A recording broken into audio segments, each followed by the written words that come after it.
نحمدہ ونصلی علی رسولہ الکریم اما بعد۔ محترم ناظرین، حضرت عبداللہ بن عمر رضی اللہ تعالی عنہما سے روایت ہے کہ رسول اللہ صلی اللہ علیہ وسلم نے ارشاد فرمایا، من لبس ثوب شہرت فی الدنیا البسہ اللہ ثوب مذلت یوم القیامت ثم الہب فیہ نارا۔ محترم ناظرین، جس نے دنیا میں شہرت کا لباس پہنا، اللہ تعالیٰ اس کو قیامت کے دن ذلت کا لباس پہنائے گا، پھر اس میں آگ بھڑکائے گا۔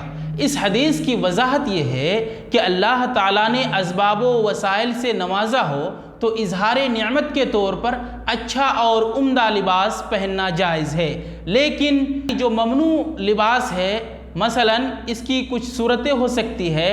نمبر 1، انسان اس نیت سے لباس فاخرہ پہنے کہ لوگوں کے درمیان اس کی شان و شوکت کا چرچا ہو، ذکر ہو۔